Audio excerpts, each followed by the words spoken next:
El día de ayer vimos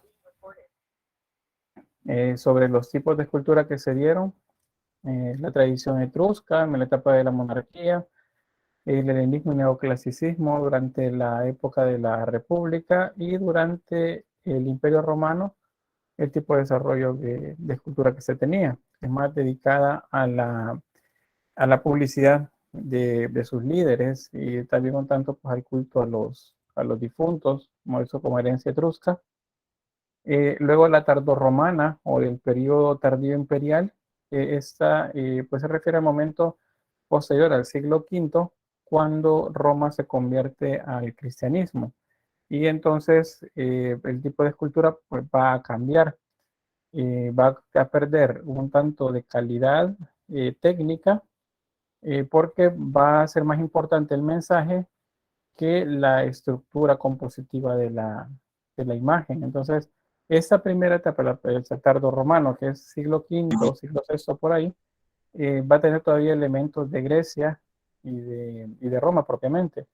Pero pues a partir del siglo quizás mitad del sexto, séptimo por ahí, ya va a adquirir su propio carácter, que es el completamente religioso, y a ese se le denomina ya periodo bizantino. Entonces eso es como las etapas del arte romano. Luego los tipos de escultura, esto es con lo que iniciamos hoy. Pues hay una variedad muy amplia de tipos de escultura que realizaron los romanos, pero digamos que al hacer como una tipificación de ellas, nos podemos encontrar con retratos, también con estatuas, sarcófagos, relieves, que pueden ser parte de los anteriores, camafeos y juguetes, estatuillas de culto privado y objetos decorados. Hay una cantidad muy amplia de aplicaciones de la escultura para Roma. Entonces, la primera y una de las más importantes es la de los retratos.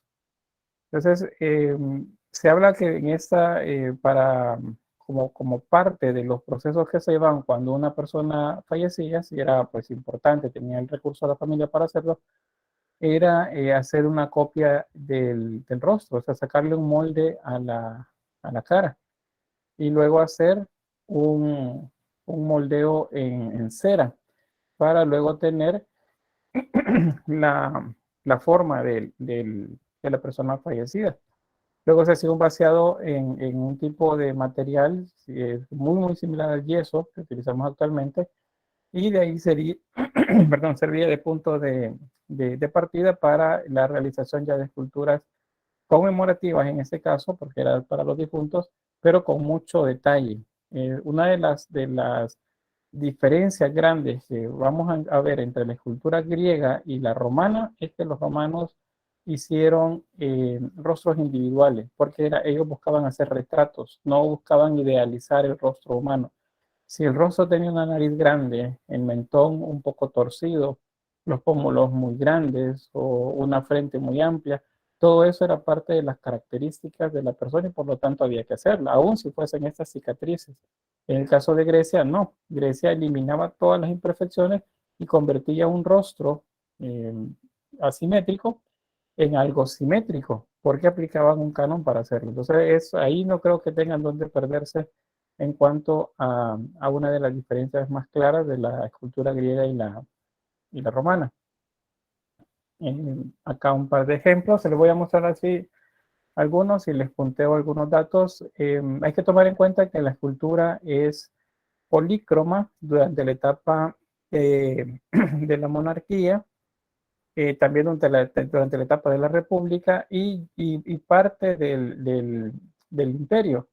Posteriormente se comienza a volver un tanto más estético a partir de los materiales que utilizaban. Entonces, por eso vamos a encontrar mucha escultura que solo tiene la cabeza. Y es porque la cabeza se hacía en mármol, por ejemplo, blanco. El resto del cuerpo se hacía, o los hombros, por ejemplo, con el traje se hacía en un mármol jaspeado y la base se hacía en un mármol negro, un mármol verde. De manera que los tres colores de mármol combinados eran los que daban la forma pictórica a la imagen. Pero antes de eso, antes de esa etapa, las primeras, que son monarquía y la república, mayormente se pintaban. Y les decía, parte también del imperio, también se pintaba, la escultura se hacía completamente polícroma. Entonces, Si vemos rostros con ojos como estos, que va nuestro entendimiento actual, diríamos que están ciegos, no tienen nada marcado dentro del ojo. Esto era así porque luego esto se pintaba. Entonces los rostros estaban pintados. Y ya verán, cuando corresponden a la etapa en la que ya no se pintan, entonces los ojos sí están marcados, están calados acá, de manera de generar una ilusión óptica de un ojo vivo, así como con brillo. Y luego, ¿qué parte pues, de lo que veríamos aquí con ellos? Pues noten que el rostro es asimétrico, están bien marcadas las líneas de expresión del mentón, la cabeza es como un tanto achatada. No podemos decir, mira, que se equivocaron y le hizo falta un poco en la cabeza, que seguramente el emperador era así. Este es Pompeyo. Veamos el caso de Julio César. Entonces vemos la cantidad de detalles que vuelven única esa imagen. Veanlo, es una persona de una edad ya mayor, no está joven. Eh, es un poco delgado el rostro, están marcados los pómulos, tiene también marcados la zona frontal, la maxilar, ¿ya? Muy característico el tipo de rostro en forma como de diamante, y el detalle pues también para representar el cabello. Esa otra vean que también es como un poco corta acá. Eso es porque estas llevaban el ensamble en unos hombros mucho más amplios, pero hechos en otro material. Este es el ejemplo que les mencionaba, cómo hacían para mezclar los materiales. Vean, un mármol jaspeado, acá un mármol negro también, y el mármol blanco acá, trozos de mármol blanco, y luego el cuello va insertado en un hueco acá, y lo pegaban con el mismo cemento que utilizaban. Entonces, ven, hay varios materiales. Esto es un manejo pictórico del material, o sea, del mármol. Mira acá como engarzan los colores para simular pues que hay una vestimenta abajo de la capa que está utilizando, el tipo de botón. Y bueno, luego la cantidad de detalles en el cabello. Eso se nota pues que es una etapa muy avanzada, técnicamente hablando, de la escultura. También acá, aunque bueno, ya lo vamos a ver más de cerca, pero ese tipo de ojos que aparecen en esas esculturas, estas se marcaban. Se hacía como un grabado adentro del ojo para simular pues el iris, y la expresión del color también, bueno, de la mirada y el color que se hacía de la pieza. Otro más, vean cómo mezclan los colores. Y estos que son como cuadrados de la base del cuello, era porque así era el lugar donde se insertaba esta pieza de mármol en la otra. Acá, este es el emperador Trajano.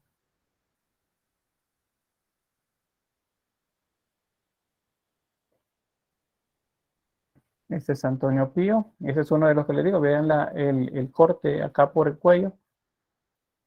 Eso era porque eso era lo que tenía una como cuña atrás, que era lo que se insertaba en el agujero que llevaba los hombros. Y de esa manera pues se coloreaba o se veía color pues la imagen. Y acá el detalle que les decía de los ojos. Vean, están grabados. Porque ya no se pintan. No es que en general toda la escultura siempre fue polícroma, ya sea que fuera a partir de mezcla de materiales o con color, pero en algunos persiste el ojo claro. Ahí sería de suponer que ellos lo pintaban para hacerlo como más naturalista. Vean acá, ahí está a detalle ahora el ojo, ahí está marcado. Si esto es más profundo, entonces va a impedir que la luz entre, entonces el ojo se volvería más oscuro. Entonces, si acá vemos que solo está marcado el borde y luego el iris y ese pedacito blanco que ven en medio, eso es brillo, es el brillo del ojo. Entonces, eso nos hace suponer que el ojo representado es un ojo claro, probablemente celeste, azul o verde. Si el ojo fuera más marcado, más profundo, entonces es un ojo café, un marrón o un color pues, más oscuro. Eso lo hacían a partir de la profundidad que se tenga para el ojo. Este es el busto de Antonio Pío. Acá ejemplos sobre esto que les mencionaba. Esos no son romanos, sino que son ejemplos para graficarles un poco mejor sobre lo del color de los ojos. Vean, mientras más profundo, el ojo se hace más oscuro. Y esto, ese puntito, como puntito claro ahí, es brillo. ¿Ve? Eso se deja también ahí en esa saliente al hacer el corte en el ojo para que parezca que el ojo tiene vida, que no es un ojo solo perforado, sino que efectivamente se ve que el ojo está vivo. Pues eso es un ejemplo, no es romano, pero ahí nos ayuda a entender pues esto que hacían los romanos por acá. Otro dato sobre eso y de los retratos es que los romanos hacían retratos psicológicos. Eso significa que en mucho el gesto que tiene el rostro nos lleva a pensar el tipo de persona que era el retratado, o sea, qué tipo de carácter tenía o cómo era. Entonces, acá pueden ver que en los ojos se ve un poco de la personalidad de ellos. A eso se le llama retrato psicológico, es porque pues ellos, los romanos, fueron más allá de las facciones físicas y también incluyeron dentro de las observaciones que hacían para la elaboración del retrato, la parte del gesto, que eso es un poco psicológico. Bueno, en nosotros se da, ustedes bien lo saben, cuando decimos es que tal persona tiene cara de enojado o vemos a alguien que solo anda sonriendo siempre. Y eso nos dice acerca de cómo es. Hay otras personas que son muy serias, ustedes lo ven y no dan ganas de hablar. Entonces, eso sucede con estas imágenes. La imagen en sí misma era publicidad para el emperador. Estos eran colocados, ya sea dentro de los palacios o en las zonas, por ejemplo, públicas, por ejemplo, las basílicas. Ahí se colocaban para que la gente viera a su emperador en el lugar. Entonces, eh, a pesar que les digo que se hacía un retrato psicológico, en muchos casos, pues también se ha comprobado que el porte, el gesto que emana la escultura, en este caso el retrato, es un poco diferente de cómo era el emperador en los registros históricos que se tienen. ¿Y por qué es así? O sea, ¿por qué decíamos si era malo? ¿Por qué lo pintan como alguien que no se veía malo? ¿Por qué lo esculpen de esa forma? Y es porque es publicidad. La idea es hacerle publicidad al emperador, ¿verdad? Y que la gente no lo vea como alguien a quien hay que temerle. Entonces, por eso lo hacían también por ahí. Bien, qué bien, Paola. Está por ahí. Vamos hace unos minutos de inicio. Y bueno, el resto es la edad. Ahí tenemos la edad. Vean, podemos decir cuáles eran jóvenes, cuáles eran mayores a partir de los rasgos eh, físicos. Las marcas, las líneas de expresión se llama en el rostro, nos dicen pues acerca de la edad. Otro aspecto también es que los defectos congénitos también se hacían, porque recuérdense que los romanos, especialmente en sus líderes, practicaban la endogamia, o sea que se casaban y procreaban dentro de la misma familia. Y eso biológicamente pues lleva consigo malformaciones congénitas a la larga. Entonces, por eso es que muchos de ellos eran asimétricos, podría decir el término, eran asimétricos en su rostro, o sea, una nariz muy grande, un mentón exagerado, y porque pues con el tiempo, tras generaciones de esas combinaciones en los mismos genes, pues iba generando el problema. Gabriela dice el incesto. Sí, aunque el caso en este caso esto era consentido, era parte de la misma cultura romana. Se consideraba que de esa forma se mantenía el poder en la misma familia y también la sangre que consideraban de los dioses, pues se mezclaba solamente entre ellos. De esa manera también evitaban que alguien externo a la familia se hiciera del poder en algún momento, reclamara el trono de emperador ya en la época imperial. Entonces, por eso sucedía de esas malformaciones y pues quedaron testificadas en las esculturas de retratos que pueden ver por ahí. Aquí tengo tres, estamos viendo César Augusto, Nerón y Nerva. En, la, en el rostro pues vemos un poco de simpatía, un poco de enojo. ¿Con cuál de esos tres personajes ustedes fueran al cine?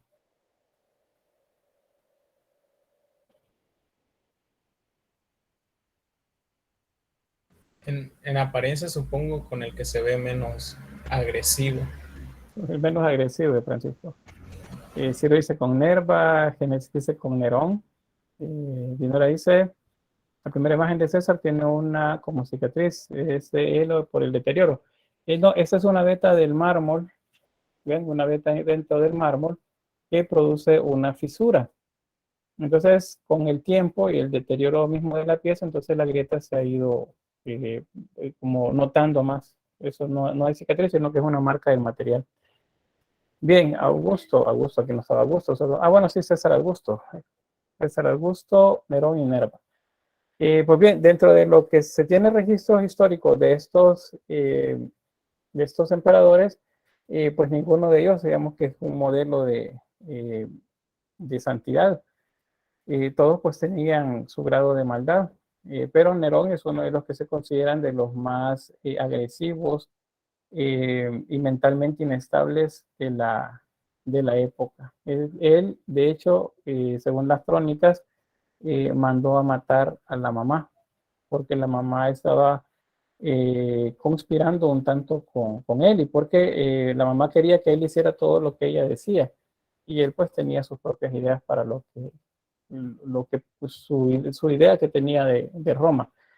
Acá les hago un paréntesis. ¿Se acuerdan cuando estamos hablando acerca de la familia que les decía que la posición social de la mujer dentro de Roma pues era de menor rango?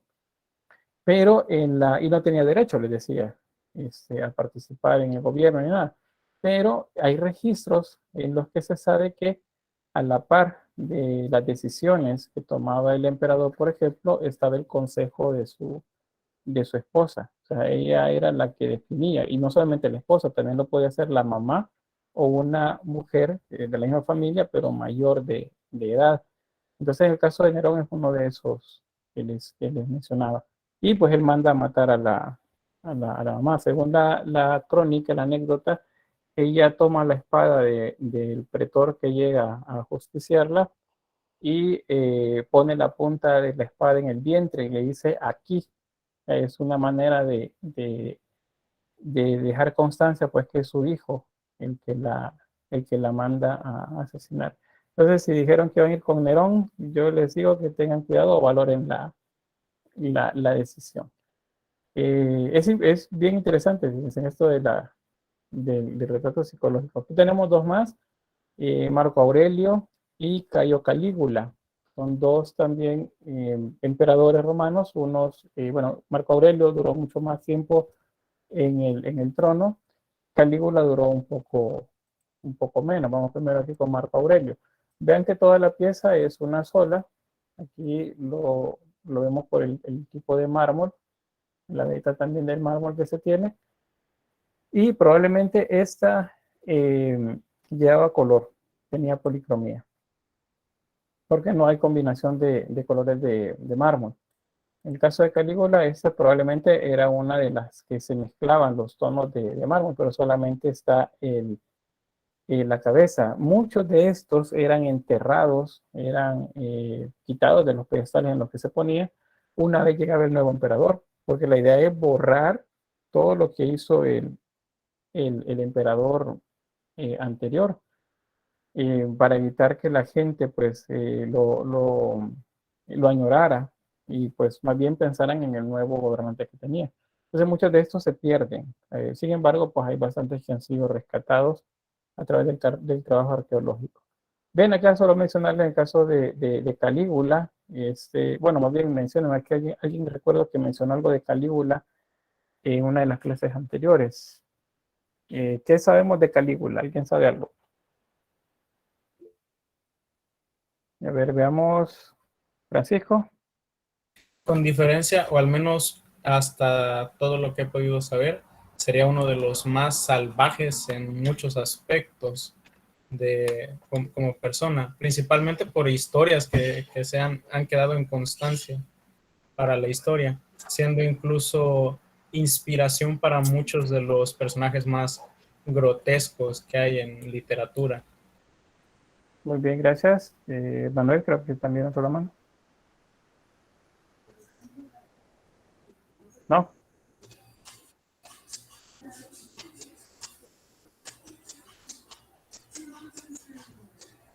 Déjeme ver. Sí, Creo Manuel, que tengo con la mano levantada por acá.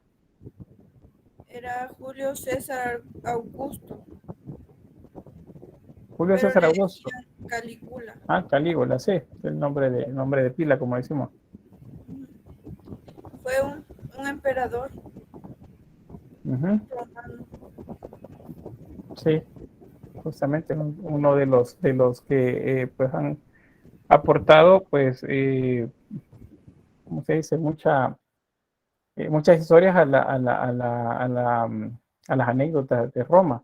Lo que les iba a mencionar es que igual ese es uno de los que se reconoce como de los que tuvieron mayores desmanes en cuanto a los aspectos morales se refiere. Él es pues, completamente eh, fuera de los límites morales aún para Roma. Y eso decir eso, porque pues, en Roma es bastante, es decir, bastante, porque Roma era muy liberal, pero aún para Roma, pues Calígula era uno de los peores que vieron ahí, bastante registro pues de todo lo que hizo él en contra de su pueblo, de sus mismos soldados, de las fiestas así tipo orgías, bacanales que se hacían en el palacio, pues fue lo que poco a poco fue molestando a la misma élite romana y por eso pues lo mandan luego a matar. Y dice, bueno, con razón se ve desagradable el sujeto, dice Ciro. Sí, de eso no les pregunté, ¿verdad? Acá con quién fueran al cine. A ver, ¿aquí va a decir algo?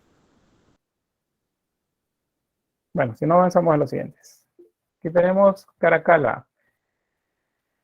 Caracalla es otro de esos personajes que nos transmiten bastante su temperamento. Le pedirían que les haga el diferido del laboratorio a Caracalla.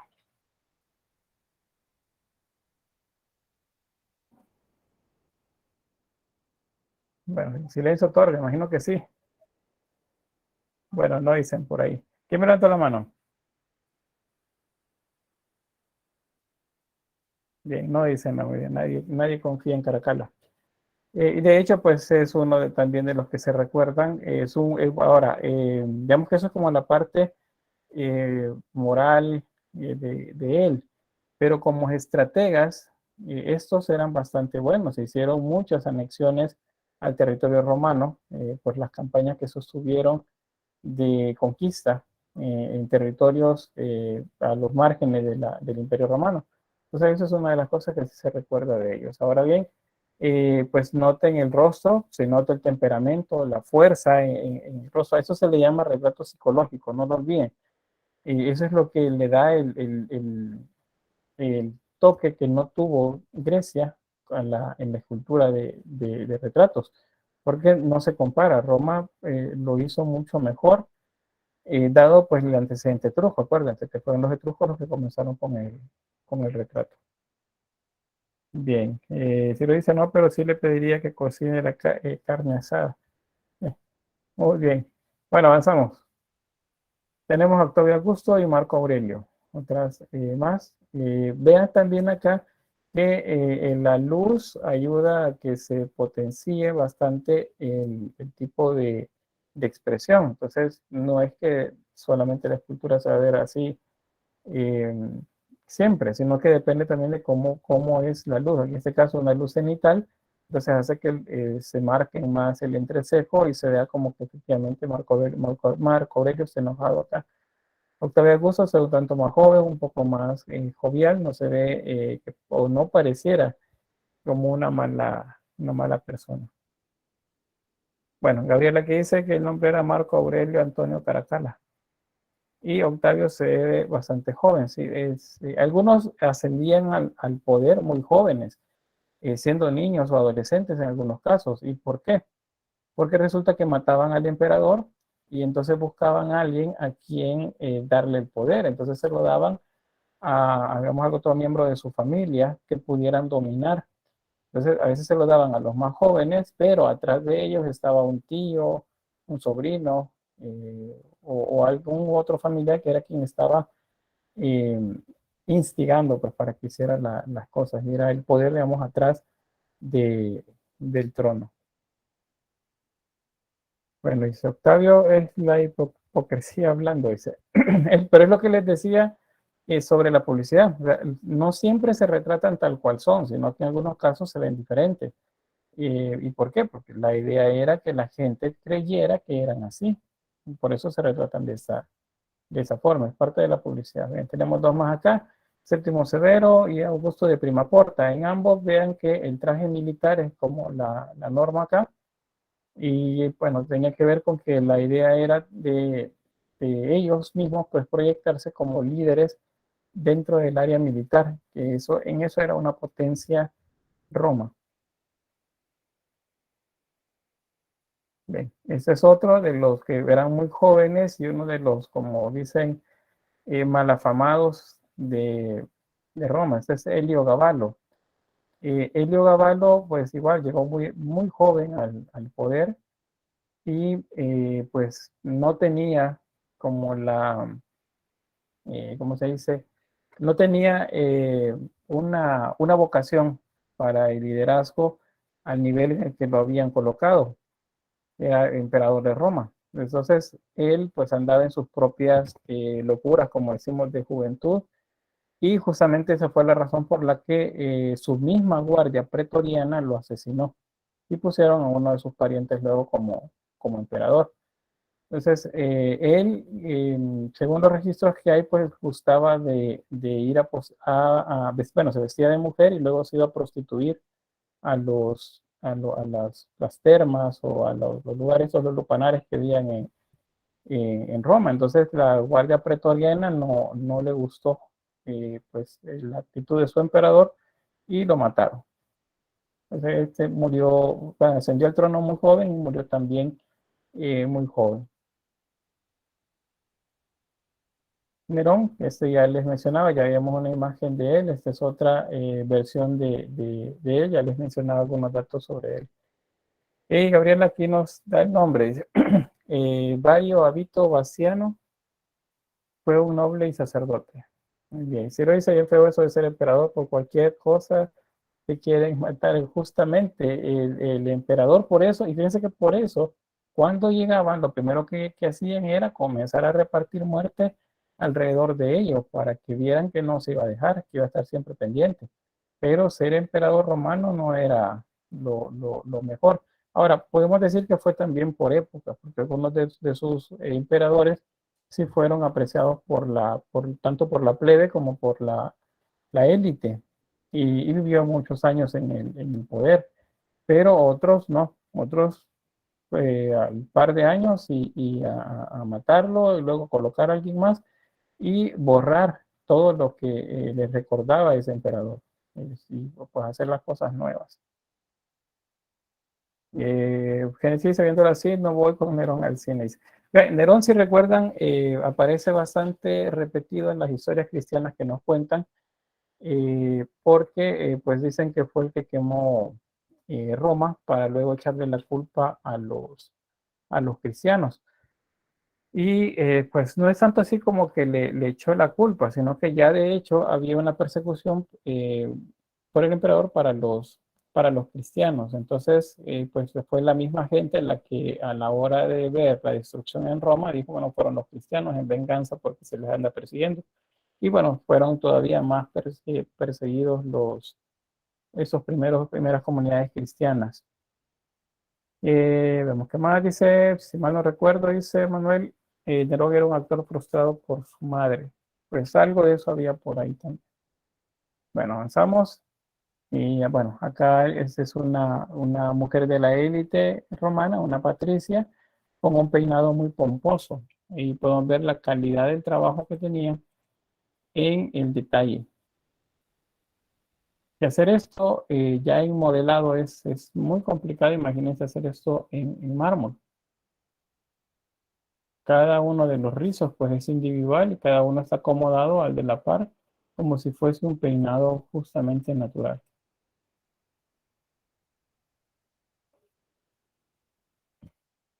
Bien, ¿qué más me dicen por acá?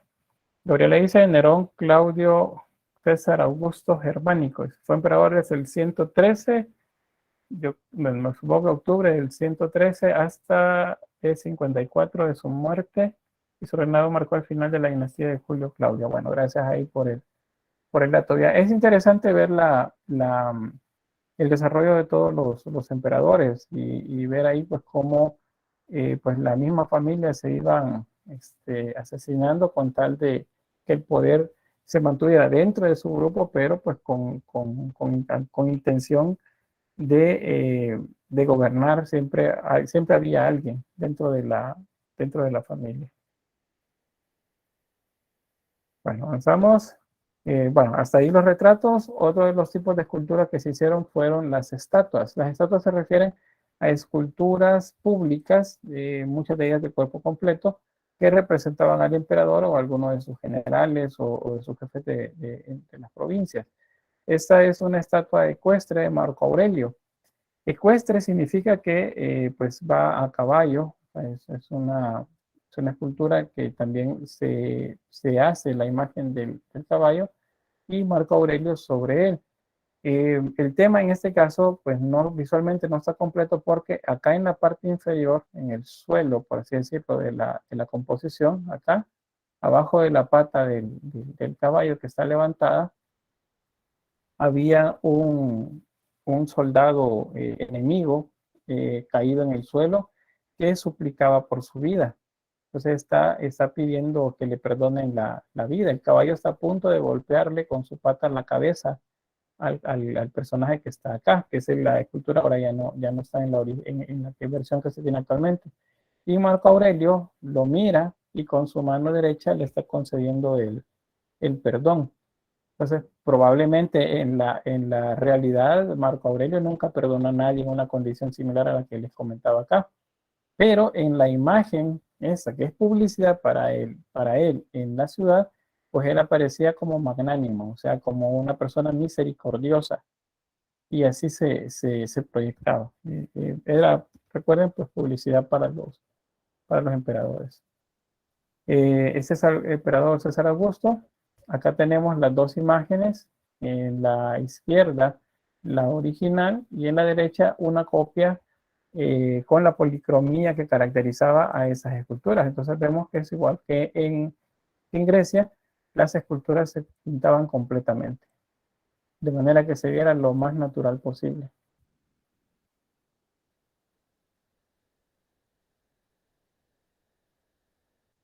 Ahí está. Solo que pasó, pues bueno, el paso del tiempo, el pigmento se cayó de la imagen. Luego tenemos los sarcófagos. Estos son esculturas fúnebres. Tiene que ver pues con la idea de la trascendencia, de la muerte. Los romanos tenían, en general, tenían la costumbre de enterrar a sus difuntos, o sea, colocarlos en el suelo, en tierra. Habían cementerios para esto, los ubicados como manera de hipogeos, y otros que eran como al aire libre, en lugares específicos para ellos. Los de las familias más pudientes eran hipogeos, o sea, estaban bajo tierra. A esos o en esos lugares es donde se comienza a generar un tipo de tumba que es a la que se le llama catacumba.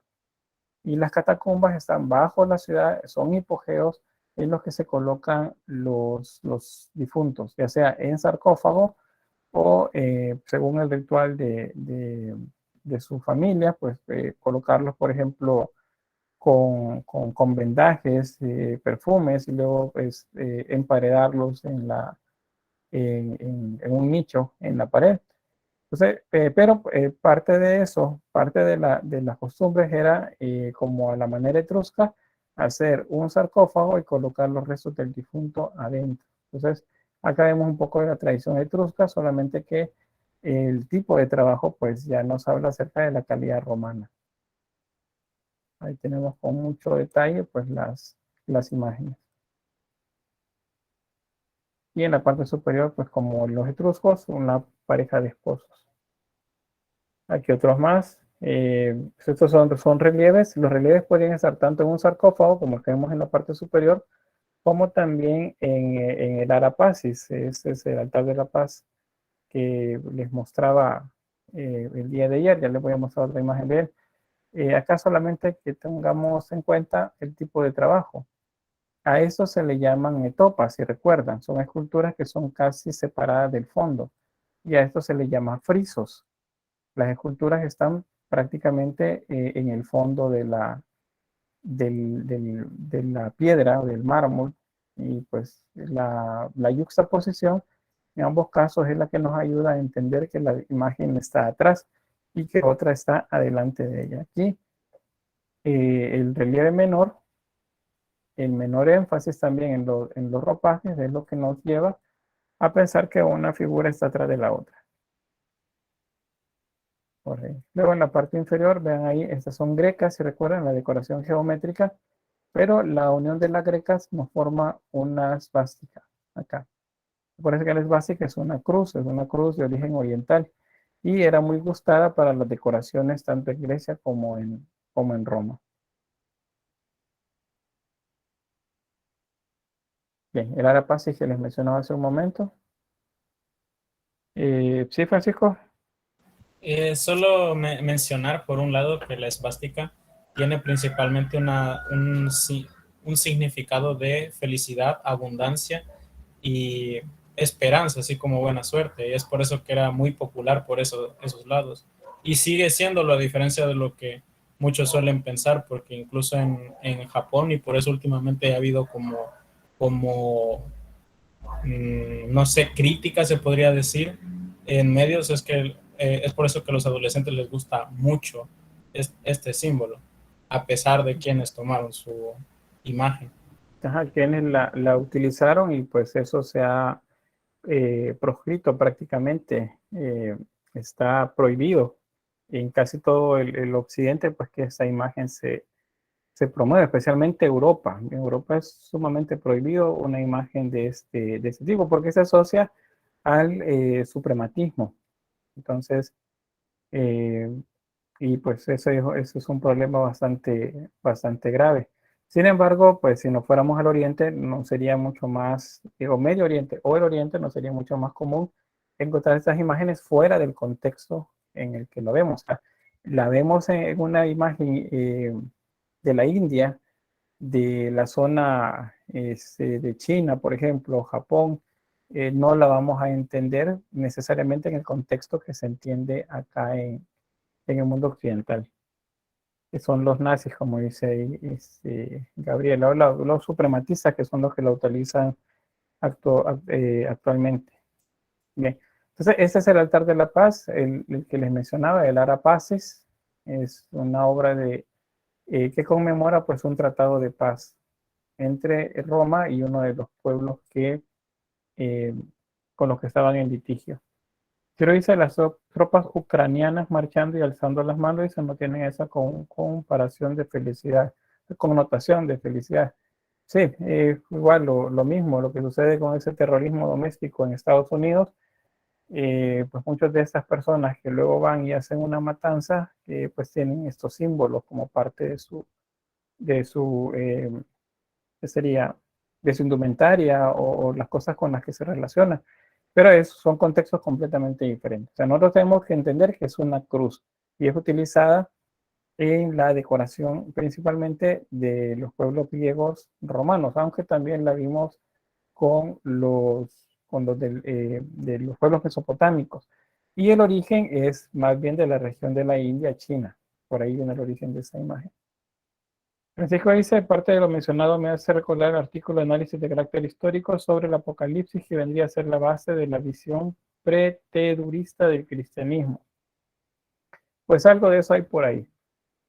Bien, acá una imagen cómo podría haberse visto Lara Passes, porque acuérdense, ellos coloreaban prácticamente toda la escultura, o sea, los edificios eran muy coloridos, porque se utilizaba pues, para la decoración de toda la estructura.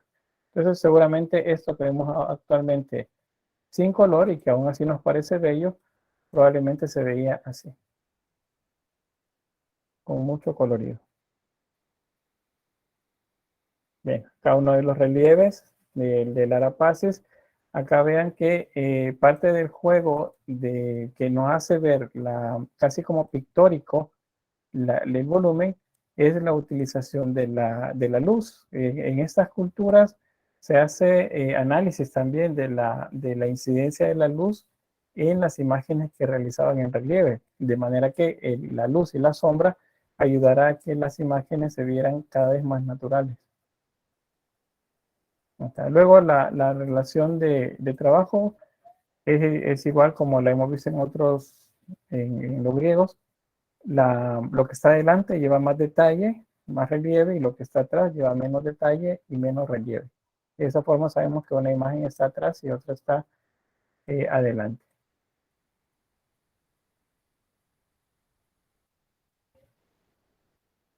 Bien, así seguramente se vio esta imagen en su momento. Bien, otros relieves que son muy célebres para los romanos son los que se encuentran en la columna de Trajano. Entonces, veamos acá algunos de estos. No hay proporción entre las figuras. Las imágenes están subordinadas en tamaño según el rango o la posición que tienen. O sea, son los vencedores o son los vencidos. Los vencedores, pues, o son los más grandes.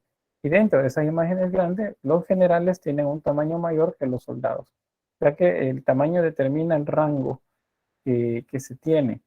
No necesariamente el decir que pues habían gigantes en esta cultura, que pues no lo había. Eso es lo que luego pues nos encontramos en todas esas historias que nos cuentan, que dice que hay gigantes, que se han encontrado gigantes, esqueletos de gigantes y un montón, que las imágenes atestiguan la existencia de gigantes, pues no es cierto. El tamaño significa rango en la posición que tienen, ya sea que son vencedores o vencidos. Pero bien, la columna de Trajano, ayer les enseñaba la estructura, les decía, esta es está descrita toda la acción que tiene que ver con las batallas en las que participó o las que comandó Trajano. Está en sentido helicoidal, o sea, como si fuese una hélice que sube. Y a medida que van subiendo en el exterior, pues se va viendo muchas más imágenes de toda la vida pues que tuvo Trajano o sus generales también, todas las batallas en las que participó o fue ganador él o sus ejércitos. Es una columna hueca, les mencionaba también, y tiene pues una escalera en la parte interior para llegar hasta la estructura superior. Estas son otras imágenes. Esto pues nos muestra parte de lo que se veía cómo pintaban los romanos el trato que tenían con la gente. Entonces vemos que van acá unos líderes y pues la gente los va saludando, sale de sus casas y les saluda. Y ellos pues van avanzando por ahí. Otra imagen, esta representa las legiones en el Danubio. Esta es un tanto de registro de cómo tenían sus barcos. Vean que esto es juxtaposición porque pues se entendería que todos están en el agua, todos en sus barcazas. Pero vemos una ahí arriba, otra aquí en medio y una acá abajo. Eso es juxtaposición. Significa que nos está diciendo que este está adelante y este está atrás. Y ahí tenemos pues a los remeros, que eran los que se encargaban de darle velocidad pues, a las naves. Y ahí los que van marcando pues, el paso de los remeros. otras imágenes. Esto testigua la crudeza de los romanos también, cómo los veían o cómo querían ellos también que los vieran. Vean, en este caso, este soldado romano tiene con la boca, ha agarrado el pelo de alguien que acaba de decapitar. O sea, está, para seguir teniendo las manos libres y seguir atacando, digamos una mano el escudo, la otra la espada, y pues agarra con la boca el pelo del que acaba de matar y pues lo lleva con él. Esto nos habla acerca de la dureza y crudeza con la que los romanos se querían mostrar a nivel de ejércitos. Y acá una batalla.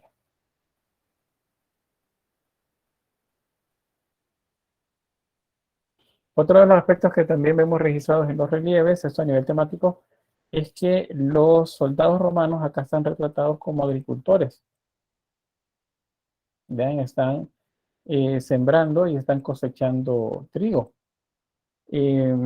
Como ellos se suponían, se veían como mucho más civilizados que cualquier otra cultura, entonces las técnicas de siembra que tenían, las de cultivo, esas las llevaban a los lugares a los que iban conquistando. Entonces, parte de lo que hacían era enseñarle a los pueblos conquistados a cultivar la tierra a la manera romana.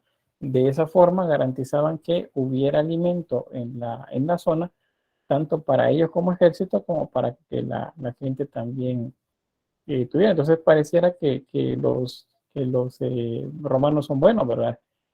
Porque pues les enseñan a cultivar y les dan de comer también, no solamente los van a conquistar o a esclavizar, sino que los alimentaban y les enseñaban técnicas nuevas de cultivo. De esa manera se llevaba también a cabo la llamada romanización de todos los territorios conquistados. A nivel técnico, otra vez vemos acá, la luz nos ayuda a percibir mejor el volumen y pues los elementos que están adelante tienen mayor volumen y relieve y los que están atrás menor volumen y relieve. Y eso nos genera la sensación de lo que está atrás y adelante. Y recordemos que eso se llama yuxtaposición de imágenes.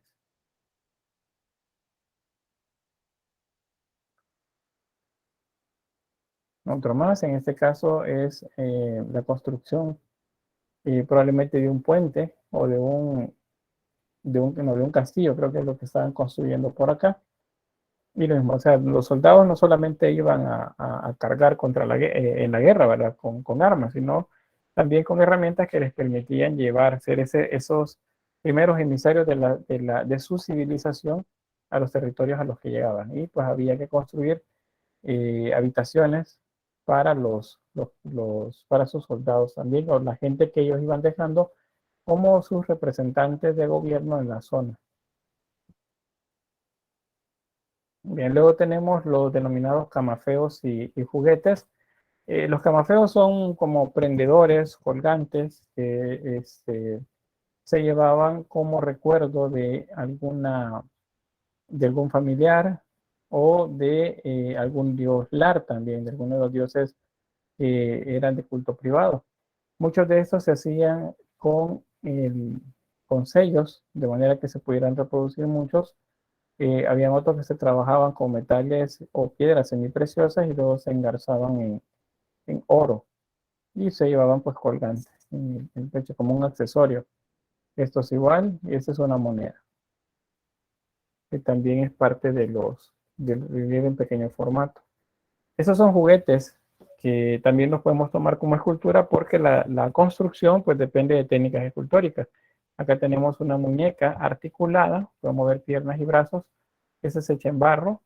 Esta es otra muñeca también articulada, igual que esta, hecha en madera. Entonces la muñeca podía mover sus brazos, sus rodillas, la cintura, entonces también si la cabeza probablemente.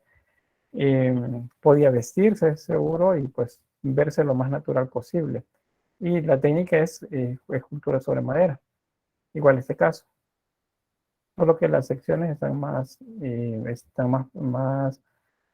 ¿cómo se dice? Más mutiladas, no está completa. En la imagen de arriba, este es un juguete con ruedas, con manera como de carrito. pues, y con todo el sistema de movimiento. Eso también se considera trabajo escultórico. Parecen autómatas de éfase o algo así. Tenemos las estatuillas de culto privado, por ejemplo, la diosa Fortuna, los dioses Lares, eran los que se tenían dentro de las casas con pequeños altares.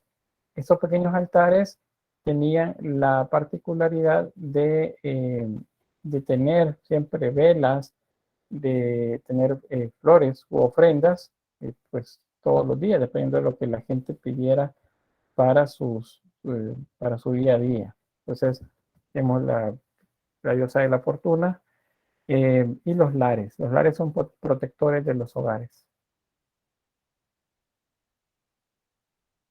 Acá, bueno, otra imagen de un lar. Otro de los, no sé, creo que no está, no está acá.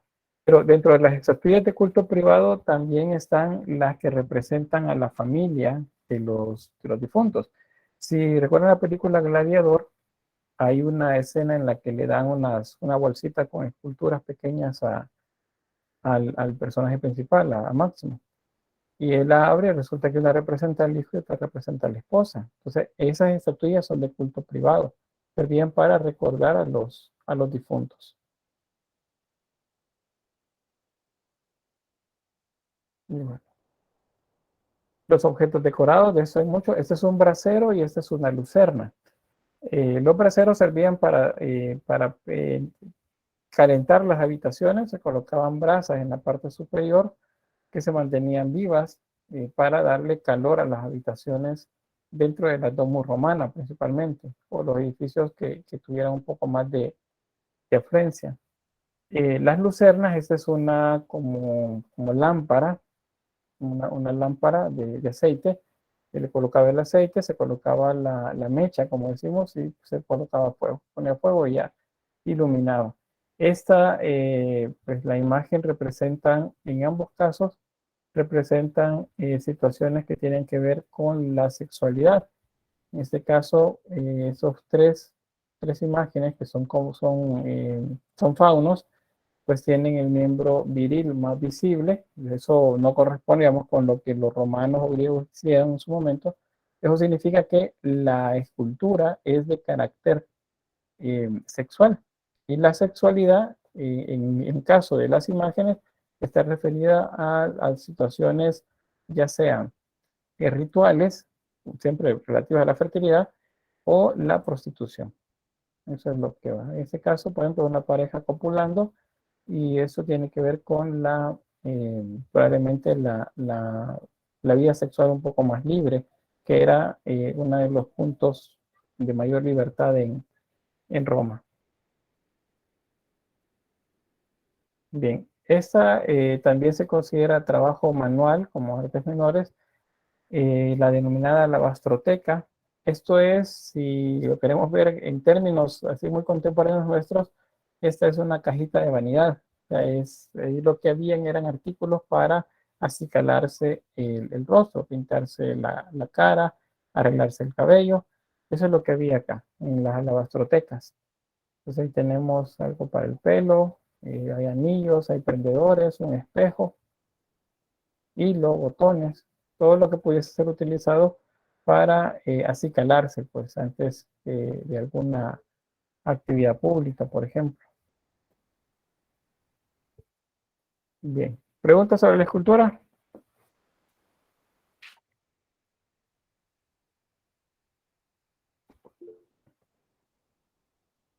A ver, Francisco. Más como pregunta una mención, o mención mejor dicho, es que permítanme, están pasando carros. En apariencia, la escultura romana es mucho más naturalista que muchas otras, como la griega, que llegó a ser más idealista en cierto punto, o al menos así se puede ver principalmente en cuestiones como los retratos esculpidos. Que claro, hay cierto trabajo de interpretación en ellos por la psicología, pero también son muy exactos con los detalles. Sí, correcto. Eso es una manera de diferenciarlo, como comentario que dice Francisco. Eh, los griegos eran idealistas y aunque ellos en el periodo helenístico trataron de individualizar los rostros, siempre esos rostros se veían bellos, simétricos. Para los romanos no, es todo lo contrario.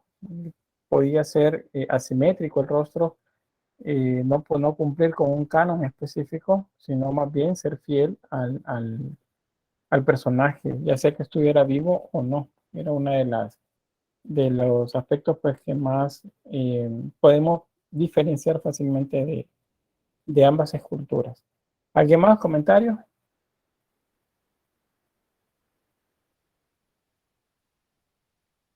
No, bueno, entonces avanzamos.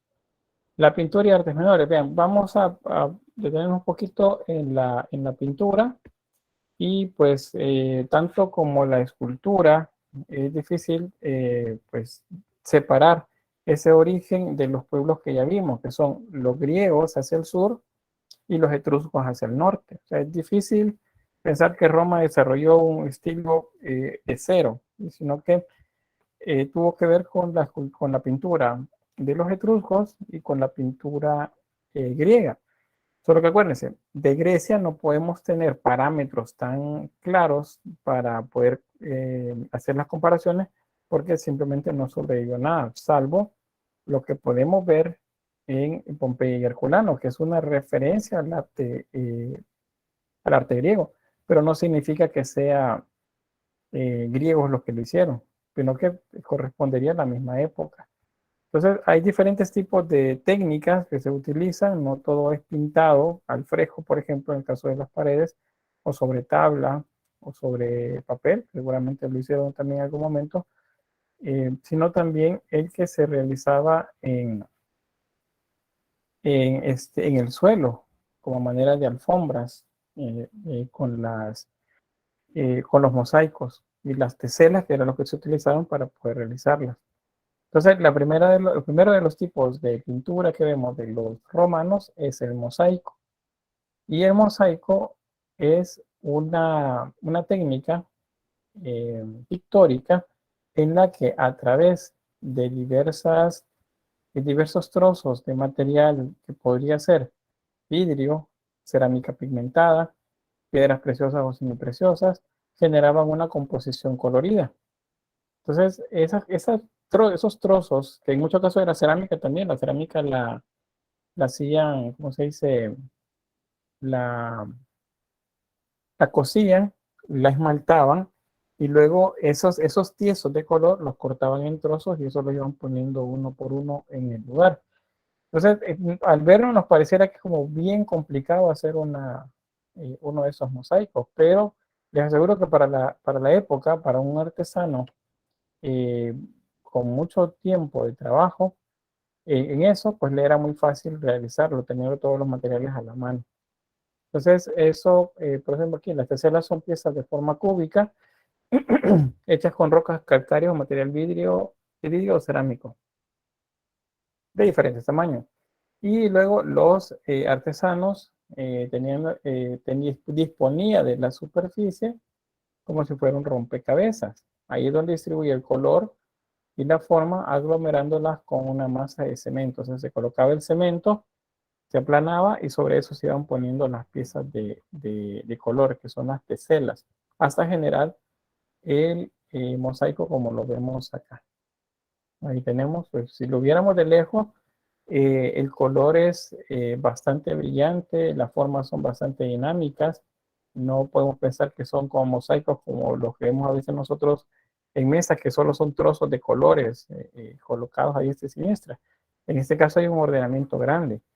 Las teselas no es que sean grandes, pero tampoco es que sean como muy pequeñas, sino que tienen un tamaño mediano que se acomoda entre los dedos para poder irlas tomando y colocándolas según sea necesario hasta generar el diseño completo. Es como lo vemos aquí. Este, por ejemplo, si se fijan, parece una alfombra, como si tuviese fuese algún tipo de tejido eh, pintado en el suelo, Pero no, esto es relieve y fue hecho a partir de miles y miles de teselas de colores. Esto no es trabajo de un solo artesano. Es seguro que habían muchos artesanos pintores trabajando al mismo tiempo para que la obra pues terminara bien. Y probablemente había un administrador, que era el que se encargaba de observar pues que todas las piezas se fueran colocando según fuera el diseño previamente aceptado. ¿Se entiende qué son las teselas? Si no, pues acá les muestro un poco de detalle. Cada uno de esos cuadros que se ven ahí, o esa forma geométrica, porque rombos, cuadros, triángulos, rectángulos, cuadrados, todo eso que ven ahí son denominadas teselas, cada una de ellas. Y los colores, pues, están determinados por, como les decía, por el material. La mayoría cerámica, esmaltada de colores, pero también mármol, trozos de cerámica, pues la que probablemente pues, encontraban colores interesantes y de esa forma pues lo hacían. Ahí vemos en esta otra imagen, se perciben ahí los puntos como si fuera puntillismo el que han realizado y esa es la distancia que podemos observar volumen y brillo en la piel de este, las personas representadas acá.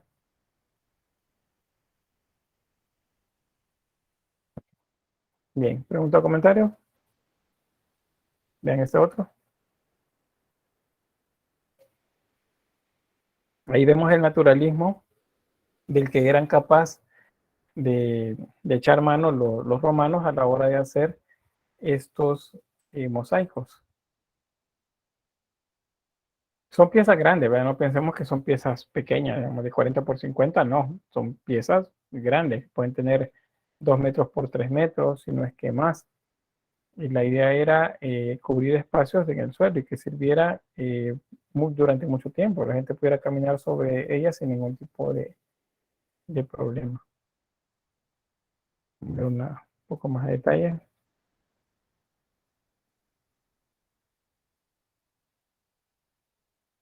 Y creo que se ven mejor las teselas. Ven el caso del cuello.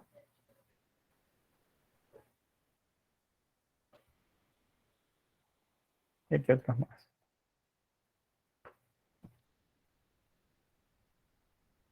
Bien, ¿se entiende lo del mosaico? ¿Entienden que es una tesela? Sí, Sí, bien. Entonces, si se fijan acá, pues en esta domus, ahí podemos ver que eran parte del suelo, o más bien en el piso. Los griegos lo utilizaban también para los pisos, pero los romanos, posteriormente a la caída del Imperio Romano y cuando pues, se hace el poder ya los emperadores que encajan dentro del desglose de la historia como emperadores bizantinos, los mosaicos se siguen realizando, pero ahora ya no en el suelo, sino en las paredes de las basílicas o de los templos que se comienzan a ¿cómo se dice? Eh, a asignar, como hay una palabra que se me ha escapado. Bueno, pero sí, se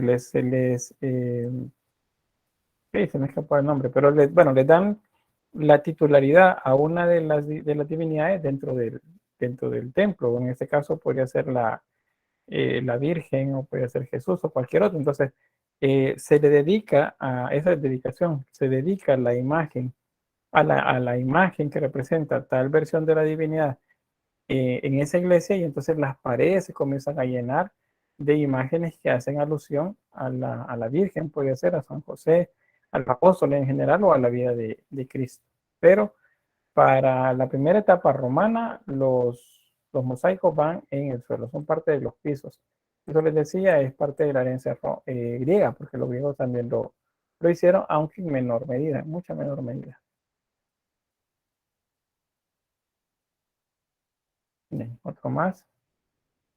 Ahí pegamos el tamaño de la persona y vean el pie de esa persona y vean el tamaño de las teselas. O sea, no son piezas tan pequeñas, quizás como el tamaño de una de nuestras uñas, sería el tamaño de las teselas.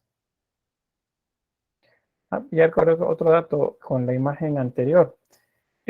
Fíjense que todavía en muchas ciudades que fueron de importancia para Roma, no necesariamente en Italia, sino en otros lugares, de repente pues quieren hacer en su casa una ampliación o quieren cambiar el piso, por ejemplo. Entonces comienzan los trabajadores a abrir la tierra para comenzar a acomodarlo y cumplir con lo que les han pedido, cuando se terminan encontrando con pisos que habían abajo de sus casas. Esas pues eran de ese tipo y a la larga pues ya no lo pueden tocar porque se convierte en patrimonio de interés cultural para el gobierno. Entonces ya no pueden construir, digamos, otra casa, por ejemplo. Entonces lo que hacen es convierten sus casas en museos y la gente puede acercarse pues ahí para ver cómo eran los mosaicos que trabajaban los romanos. Principalmente eso se encuentra en la Domus Romana. Ahí tenemos otro más. Y este otro que nos dice pues la calidad de trabajo que tenían, la cantidad de detalle que podían realizar, pero también nos dice la cantidad de desproporciones a la que ellos pues simplemente no las podían ver ni las podían corregir. Esto, por ejemplo, se supone que mide lo mismo, el ancho de esta como pérgola, pero la que está más cerca del observador, o sea, nosotros, es más pequeña y la que está al fondo es muchísimo más amplia. ¿Cuándo debería ser al revés? Más cerca, más grande, más lejos, más pequeña. Entonces aquí hay una perspectiva quebrada que se puede observar en esto y esto. Esto es más ancho y esto es angosto. Debería ser al revés. Esto debería estar angosto y esta parte eh, más ancha. Como igual detalle, pero más ancha. Bien. Otro más, aquí es historia de Eneas y Dido. ¿Cuáles son los sobrevivientes según la Eneida del Medio Oriente que van a sentarse a la región de Roma y de Etruria y ahí pues surge una nueva comunidad? Este es un mosaico también y este lo que muestra son unas bañistas. Entonces noten que están haciendo ejercicios como si estuviesen en un gimnasio bueno, están de hecho en una playa. Pero entonces lo que observamos acá es el tipo de ropa que tienen correspondería a un traje como los que fácilmente actualmente le llamamos trajes de baño.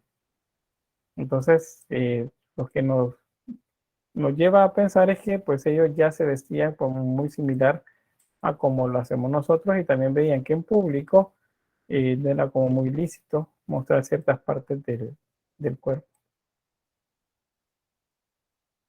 Y ahí pues una partida en el juego.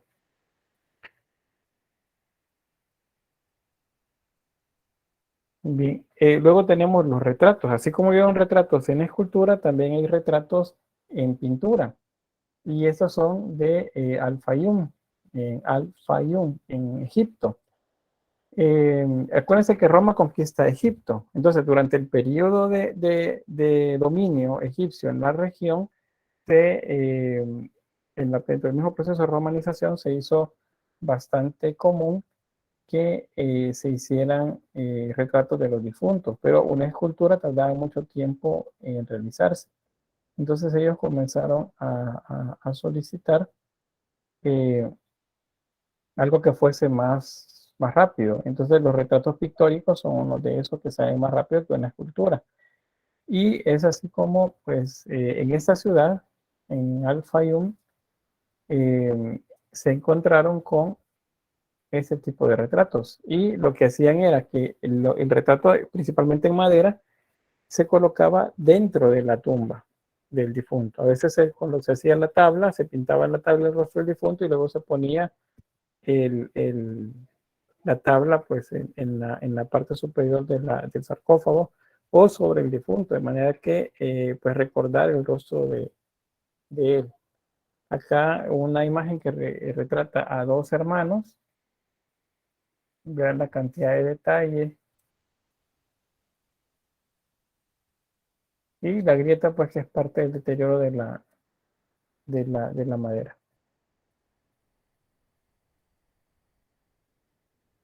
Así es como los encontraron. Estaba el sarcófago y en lugar del espacio de la cabeza, ahí se colocaba un rostro, que era el rostro del difunto, que ataviado como si fuese un emperador. Otro más.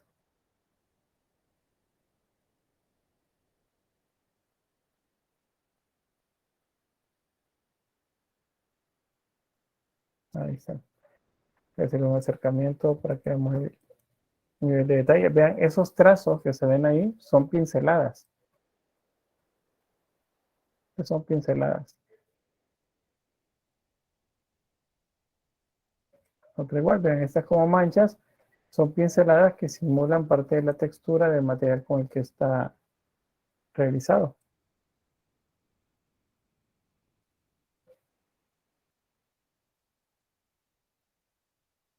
Bien, en Al-Fayum hay una cantidad pues inmensa de retratos. No vamos a verlos así uno por uno, pero les muestro acá en una sola diapositiva pues la cantidad de retratos que habían. Vean que son muy naturales, casi que parecerían fotografías las que le han tomado a los difuntos, como se le hubieran tomado previamente a fallecer. Entonces, eso hay bastante por ahí. Sé como Cleo dice Jesus Cleopatra. Acuérdense que es Egipto. Entonces, pues es una mezcla del arte egipcio con el arte romano. Por eso la idea de la momia. La momia es tradición egipcia. Y el retrato es aunque sí lo hicieron sí lo hicieron ¿cómo se llama? Los romanos, pues se ve diferente. Acá. ¿Sí? Buenas, con lo de las momias de El Fayum, que son estos retratos romanos, es porque para la época en que los romanos ya estaban en el propio imperio, Egipto se había vuelto, por así decirlo, como, según yo lo que le hice, había vuelto un boom. Tanto que para tiempos posteriores habían templos para dioses egipcios en la propia Roma o en varias ciudades griegas que fueron dominadas por Roma. Y por eso es que surgió una costumbre entre algunos romanos que viven en Egipto de envolverse como momias, aunque no tenían un sarcófago en sí, porque a veces el propio cartoncillo que ponían a las momias encima era el propio sarcófago, aunque fuera de mala calidad. Uh-huh. Pero era porque... No eran, perdón, te consulto, en lo que has leído, entonces no eran embalsamados. O sea, en parte, no me acuerdo muy bien si no eran embalsamados o solo eran como tipo osario. Uh-huh. Dependía también de si el romano lo hacía, porque no todos los romanos como que preferían seguir con las tradiciones egipcias. Pero según lo que yo recuerdo, la mayoría se como momificaban, por así decirlo, y no usaban un sarcófago en sí, sino que eran eso, por eso es que se ve solo como la propia, como que si la momia estuviera completa. Así como hay una que está en rojo, esa, se ve como que si fuera el cuerpo completo, pero no es un sarcófago como los que usaban los egipcios todavía en la época de los persas, sino que ya era solo el propio cartón. Muy bien, gracias por el dato. Gracias. Ahí tenemos pues entonces parte de los aportes del compañero. Y bueno, ahí. ¿Algún aporte más? ¿O pregunta? Quizás por eso yo les digo alguna pregunta y nadie pregunta, pero si les digo algún aporte, ahí sí creo que me participan. ¿Hay aportes? Vean que todos son bienvenidos.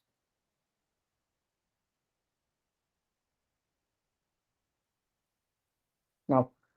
Bien, solo nada más pues remarcar la calidad del trabajo de esta época. Eran definitivamente retratistas muy diestros las personas que realizaban, los artesanos que realizaban este tipo de trabajo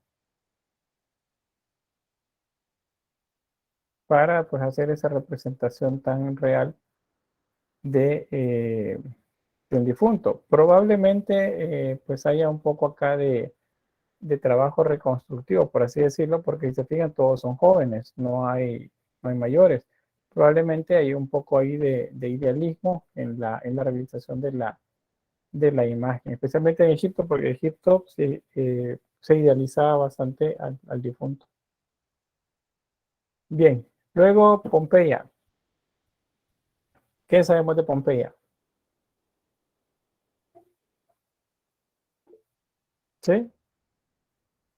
Pompeya fue una ciudad en la zona de Nápoles que fue sepultada por un flujo piroclástico, sepultando tanto habitantes como la propia ciudad, logrando su conservación, logrando así que para nuestros tiempos se pueda observar como la vida romana una especie de instantánea de la vida romana.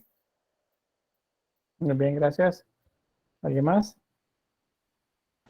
Aparte del suceso, se piensa expresamente que es más que probable que la verdadera Atlantis sea Pompeya. O sea, sé que me parece que fue, no recuerdo si era Platón el que habló primero que otros de la Atlántida,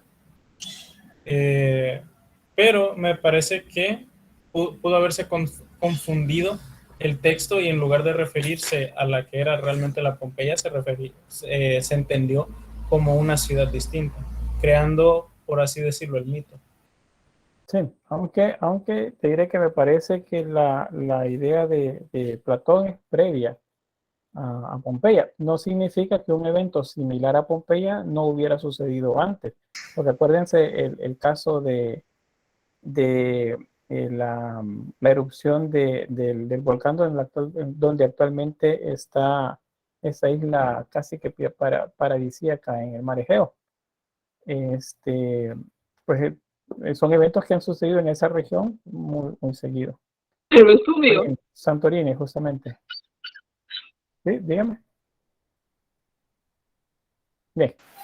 Yo solamente comentar que fue una tragedia porque era una de las ciudades más avanzadas para la época y lo triste, entre comillas, es porque realmente se pudo haber evitado la enorme devastación que hubo en la ciudad. El problema fue que el monte que estaba ahí, el volcán que explotó, ya había tenido columnas de humo antes y la gente se acostumbró. Así que cuando empezó a echar humo otra vez que iba a explotar, fue durante la madrugada y nadie le dio importancia hasta que, bueno, quedaron sepultados. Muy bien, gracias. Sí, Álvaro. O sea, como dijo la compañera, la clase gobernante ya sabía que algo pasaba malo con el monte y de hecho se cuenta que los sabios de la ciudad le dijeron que evacuaran por el mar, que no evacuaran por tierra, porque ellos pensaban que iba a suceder algo malo, pero el consejo, el de la ciudad, la administración no quiso, debido a que sabían que iba a desatar el pánico y que no podían volver a gobernar. Entonces decidieron no hacer nada y sucedió lo que sucedió. Uh-huh. Muy bien.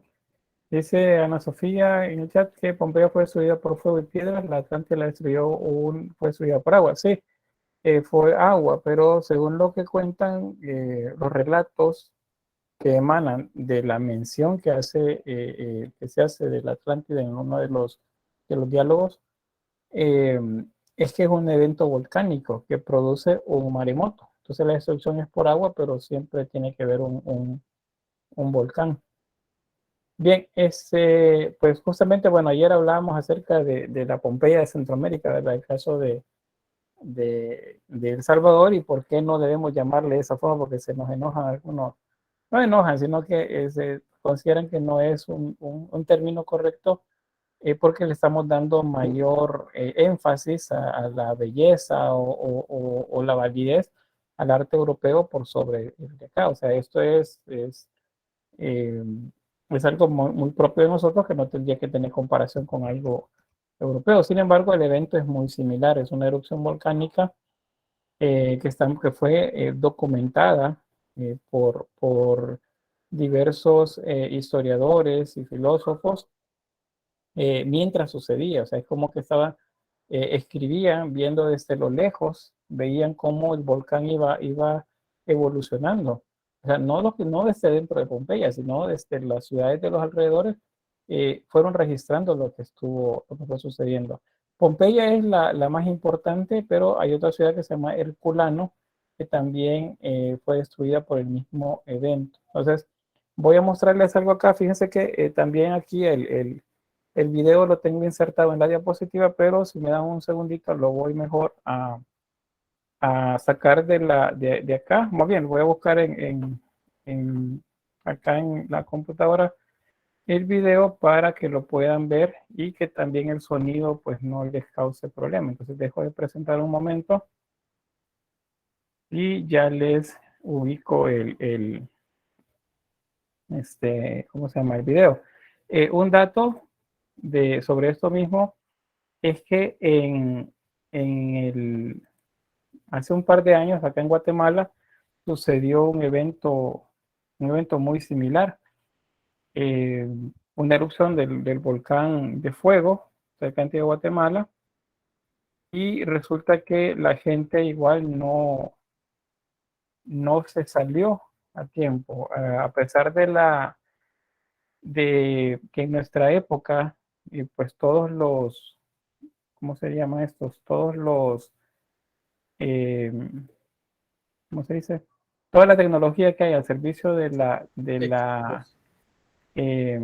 lectura de todos los síntomas de un volcán, resulta que no se avisó a tiempo acerca de esto. Entonces, el resultado fue que hubo una destrucción de muchos de los caseríos de la región. Y bueno, de hecho evacuaron un club campestre que estaba cerca y no evacuaron las comunidades de los lados. O sea, la información la tenían con tiempo, pero pues sacaron primero a los del hotel y no le dijeron nada a la gente, y cuando lo hicieron ya era muy tarde. Y les cuento como parte de la anécdota, eso fue un día domingo, y el flujo piroclástico más mortífero ahí en Guatemala sucedió entre las 3 y las 4:30 más o menos de la tarde.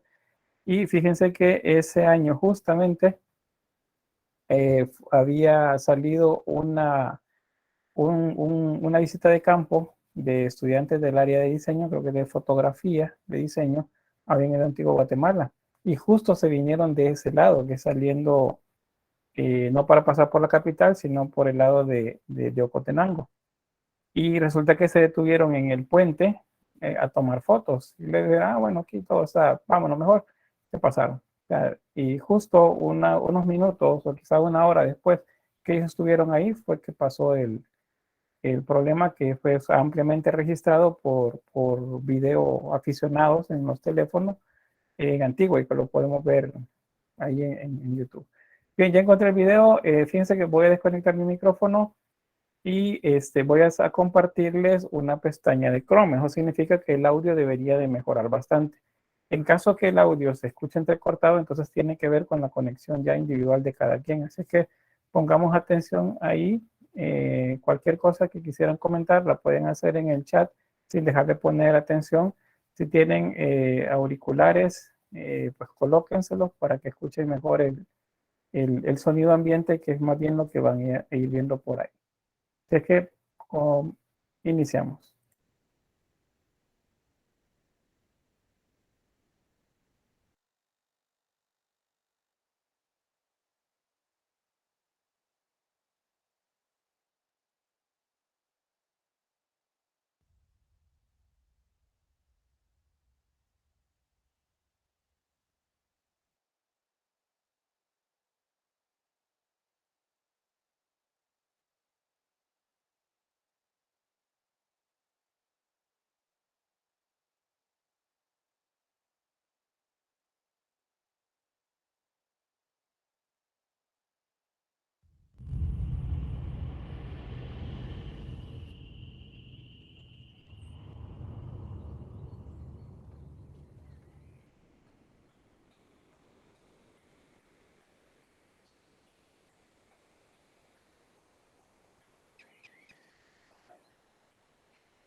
Hey, yo hice este video antes.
Bien, ya vimos el video. Eso nos da idea pues de exactamente lo que pudo haber sucedido a partir de los registros que hay. Les decía, hubo gente que lo registró, que escribió acerca de esto visto desde la distancia. Eso sumado a lo que ahora sabemos acerca de los volcanes, pues entonces permite hacer esa reconstrucción de cómo fue que se fue destruida, pues casi que decir por completo Pompeya y Herculano, que era una ciudad también muy cerca de ella. Voy a compartirles de nuevo pantalla. Volvemos a la diapositiva. ¿Algún comentario?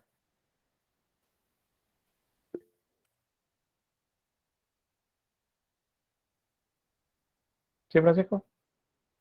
Es que me remitió un poco a dos cosas respectivas a lo terrible que son las erupciones. Por un lado, el recuerdo de la casi erupción del Chaparrastique, que está por San Miguel, pero que se puede ver desde aquí, Usulután.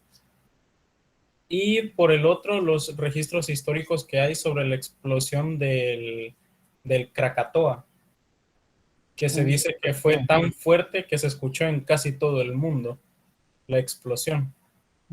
Y fue tan fuerte que destruyó el propio volcán. Correcto, eso fue el siglo XIX, en Krakatoa. Que por cierto, este año, sí, este año fue, hubo una erupción también en Tonga, el volcán Tonga, no recuerdo el nombre, es un poco extraño. Sí, Nancy.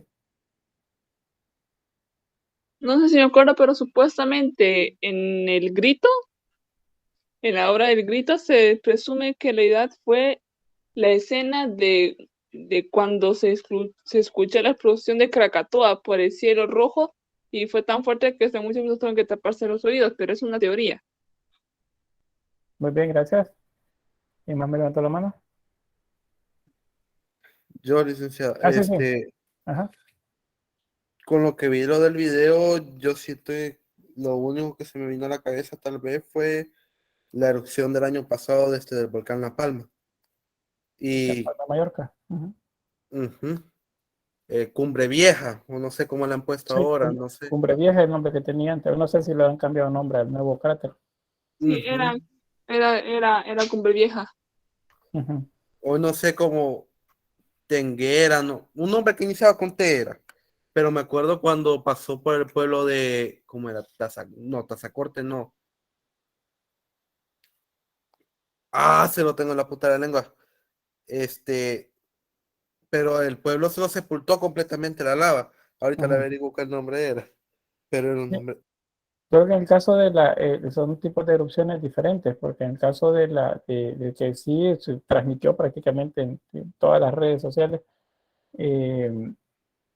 fue de un tipo de erupción en la que principalmente sale lava. Y en esta erupción no fue tanto el problema de lava. Todoque. El pueblo de Pero Todoque, bueno. ya me acordé. A ver, ¿qué más entonces? No, solamente eso. Gracias, sí, Manuel. Eso me recuerda que, si no mal recuerdo, en la época de Amenhotep, no me acuerdo si fue primero, de la nueva dinastía de Egipto, fue cercana por esa época la erupción de San Monte Santorini. Y si no mal recuerdo, habían registros de que algunos pueblos minoicos que quedaban cerca de la época que todavía estaba comenzando el Imperio Nuevo, huyeron a Egipto, a la zona del Delta. Y se dice que parte de sus testimonios eran de la misma explosión, que posiblemente la población de Santorini no logró huir de la zona de Santorini. O si huyeron muy posterior y no vieron la erupción. Pero la propia erupción la describían ellos como una gran, como que si era fuego y que el cielo se había vuelto rojo, y hasta incluso en Egipto se habían visto restos de la propia explosión del monte Santorini, y eso quedó registrado en parte de uno de los, no me acuerdo dónde, en qué parte del templo de Amón haya quedado registrado el testimonio de los extranjeros que llegaron. Y por eso es que en las zonas del delta había muchos asentamientos de lo que se llamó posteriormente griegos, pero que eran minoicos que se quedaron en esa zona. Muy bien, gracias por el dato, está bien interesante. Y justamente, pues esos eventos volcánicos en la región del Mar Egeo fueron los que provocaron migraciones y que se abandonara la región. Acuérdense, son los siglos oscuros de los que posteriormente se habla cuando lo vemos desde la perspectiva griega, ¿verdad? Muy bien el dato. Eh, pues bueno, el video que vimos es bastante ilustrativo, no es, digamos, al 100% exacto porque tiene que ver ya con la parte esta de cinematografía, ¿verdad? El que sea un poco de impacto, ese pajarito que revolotea frente a nosotros o luego esa bola piroclástica que cae casi que en nuestra pantalla. Pero nos pinta pues cómo pudo haber sido justamente lo acontecido. Sí les diré que en los testimonios arqueológicos, a partir de los vestigios que se han encontrado, sí se ha visto que sucedió como, acá, bueno, lo presentan acá en 24 horas, probablemente fue a lo largo de un par de días, quizá una semana, pero fue rápido, en eso sí coinciden, fue algo muy rápido, por eso la cantidad de ceniza que cayó, sepultó y hizo que colapsaran los techos y comenzó a rellenar prácticamente por dentro las paredes de las casas. Pero se han encontrado cuerpos de personas de las que fallecieron, no a nivel del suelo, sino que como 1 metro, digamos 1,5 metros sobre el nivel del suelo. Eso significa que regresaron a la ciudad tratando de encontrar a lo mejor algo que poder llevarse. Y ahí les encontró otro de estos flujos piroclásticos que son los que son mucho más mortales que la lava, porque bueno, en el ejemplo que compartió el compañero de la erupción volcánica en Palma de Mallorca, resulta que la gente pues estaba parada a la par y caminaba y hasta veía y cómo la lava iba pasando y toda la gente tomando videos y demás.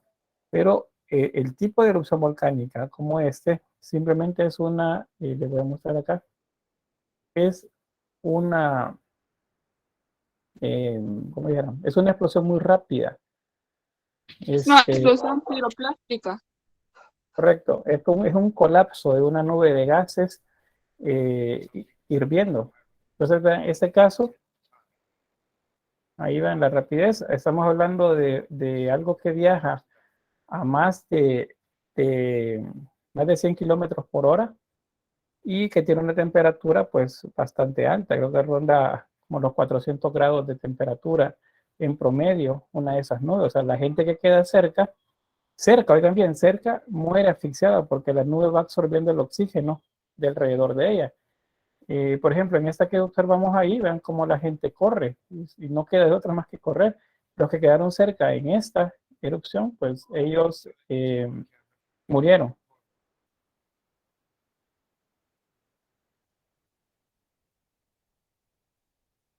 Bueno, ahí lo que menciona ahí el dato del narrador, que mueren gente dentro de esa erupción que ven ahí. Entonces, ese es un tipo de erupción como la que sucedió en Pompeya y es un tipo de erupción que sucedió en la parte poniente del volcán de San Salvador, que es lo que sepulta también Joya de Serén. Entonces, ese es el tipo de erupciones. Porque, bueno, hay otro más por acá. Bueno, este creo que les muestra lo que se ha encontrado. Se suponía que cuando estaban excavando las casas, las calles, la gente comenzó a encontrar huecos. Entonces esos huecos pues los removían, pero alguien vio que dentro de los huecos había registro de algo, encontraban huesos. Entonces lo que hicieron fue inyectarle yeso a los huecos, de manera de rellenarlos y luego retiraron la ceniza y en ese momento fue que se encontraron que los huecos eran moldes prácticamente que habían quedado de las personas tal cual las ven ustedes ahí. O sea, esto que vemos acá es yeso, todo eso es yeso. Eso lo inyectaron dentro de los huecos que encontraron en la ceniza y los dejaron pues justo ahí en el lugar en el que fallecieron. O sea, mucha gente, como les digo, pues murió corriendo o simplemente pues asumió que iba a morir y se quedaron en el lugar donde estaban, porque hay una pareja que han encontrado que pareciera que uno está cuidando a alguien que está recostado en cama, y ahí quedaron los cuerpos en la misma habitación. Entonces, eso es lo que se ve acá. Por si algún día van a Pompeya, pues ya sabemos ahí que es un lugar pues de interés para encontrar. Algo preguntan acá, déjenme ver. Manuel dice, joya de excelencia, encontraron cuerpos, pues al menos públicamente no sabemos qué hay. Si asumimos que lo que han mostrado es lo que se ha encontrado, entonces no hay cuerpos de personas. Sí hay cuerpos de animales. Se encontraron ratones, un pato que tenían amarrado a un tronco, y otros pues, elementos ahí que nos hace pensar que el volcán dio chance para que la gente se fuera, o sea, la gente pudo evacuar. Ahora, el porcentaje de excavación en Joya de Serén es mínimo. Digamos que si imagínense que son 100 metros, por decirles algo. De esos 100 metros a lo mejor habrá unos 20 metros actualmente que han excavado, o sea, hay 80 que no sabemos qué es lo que hay ahí. Y pues a lo mejor pues habrán muchas sorpresas ahí que pudiéramos encontrarnos si hubiera pues el interés y el financiamiento para una excavación de grandes proporciones en el lugar. ¿Quién me levantó la mano por ahí? Era James Leire, y sí, iba a decirle que no hubo personas porque supuestamente sí lograron escapar a tiempo de la erupción. Muy bien, gracias. Eso es justo, pues les decía, pues ven ustedes que comienza la erupción del volcán, pues lo que menos deben hacer es pensar en tomar fotos. Ahí lo mejor es alejarse lo más pronto posible. El volcán Ilopango es otro de esos eventos cataclísmicos que han sucedido acá en nuestro país y que hay vestigios de ello hasta en Europa. Porque hasta allá, pues hay registros que cayó ceniza volcánica de la erupción y explosión prácticamente completa del volcán Ilopango, que es lo que dio luego lugar al lago, como lo vemos actualmente. Bien, voy a quedarme hasta acá por el tiempo y pues continuaríamos la próxima semana. Les voy a presentar y ya tenemos la grabación.